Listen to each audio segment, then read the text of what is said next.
fa ao anatin'ny fiomanana amin'ny fiatrehana ny fety indray kosa ao anatin'ny fety ny farantaona moa raha toka vita zay ny fety ny Noely ny seramony etsika izay nokarakarainy avy eo anivon'ny Nivea tantarahana tamin'ity androany ity ary tety amin'ny tanakorondrano fizanana loka ho an'ireo izay tsara vitana tamin'ny lalao tambola izay nikarakarainy Nivea izay ny fahadimy-ambinifolo ka hatramin'ny faraika amby roapolo ny volana Desambra lasa teo arahantsika ny akon'izay.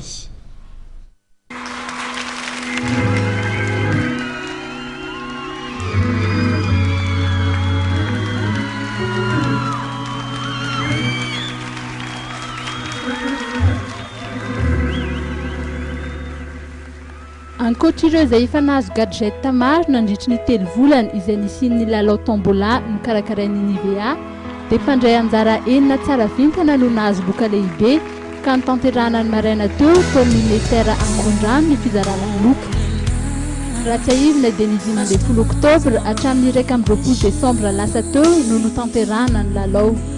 Nandritra 3 volana izay dia misy fialam-bidy zany tao amin'ny vokatra Nivea teny amin'ny mpiara-miasa rehetrarehetra ny point de vente partenaire rehetrarehetra. Ny fisarihana lehibe tamin'ity lalao ity dia nitanterahana tao amin'ny lasety Ivandry nandritra ny fashion live show tamin'ny tolakandro ny 1 Desambra lasa teo. Ny tena tanjon'ilay lalao tombola Nivea ity zany dia ampahafantatra amin'ny mpanjifa ny vokatra sy vokarin'ny Nivea dia apresika mandrakariva zany ny olona mampiasa ny vokatra. Tsara afantarana ihany fa voakarakara ao anatin'ny Nivea daholo ny sokajin'olona rehetrarehetra na zazakely na lehibe na lehilahy ny taovolo sy ny sokajy rehetrarehetra zany.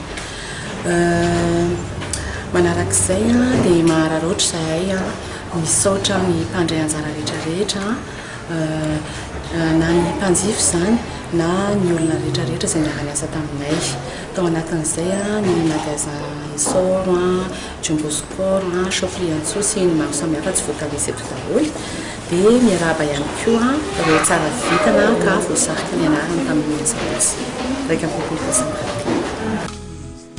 Lasa nirakoto zanany Eugène ny loka voalohany dia ny billet d'avion tana Maurice Tana ho an'ny olon-droa. Io monsieur Eugène, manahona ny fihetsem-po nahazo fanomezana.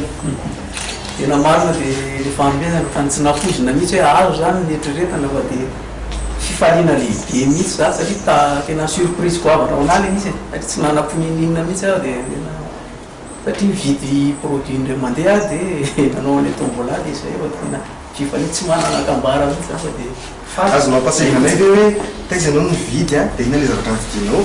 Za nividy produit Nivea teny tsara lalàna dia toerana tsy dia kosa dia narana dia deodorant tamin'izay Nahazo ny four multifonction i Rafanomezantsoa Marie.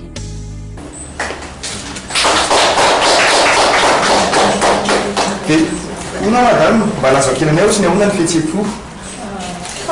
Tena faly be mihitsy tsy mieritreretina. Dia tahaka an'ilay teo ihany ampatsahivao anay hoe taiza moa ianao niantsena dia ina ilay zavatra nividiana? Tao amin'ny Chaufferie Antso Sabotsynamena dia nividy crème dia deodorant. Terra lycée no azo ny volon'ny Rinazo Olivia.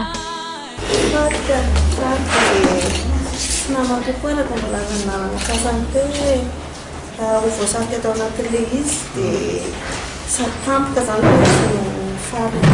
Ina vao voalohany ve madame nanjifa ny vokatra Nivea? Efa hatramin'izay mihitsy. Mbola tsy nandiso fanantenana aloha fampiasana ny vokatra Nivea hatreto na tamin'ny na ho an'ny zazakely zany na ho an'ny olon-dehibe dia manentana antsika rehetra hanjifa an'izay. Misy amin'ireo tsara vitana voasarika anarana tamin'ity lalao tombola ity no monina ny Thomasiny, anisan'izany ny nahazo ny tablette Android sy ilay nahazo ny robot multifonction. Alefan'ny ekipan'ny Nivea any Thomasina ny loka ka alain'izy ireo eny amin'ny Jumbo Sport eny an-toerana. Tsy adin'ny Nivea no nisaotra ireo mpiara-miasa amin'ny rehetra tamin'ity tombola ity. Tsara mafisina fa manana ny mampiavaka azy ny vokatra Nivea izay misy ho an'ny fianakaviana rehetra ary miezaka hatrany anakaiky ny mpanjifa ihany koa ny Nivea.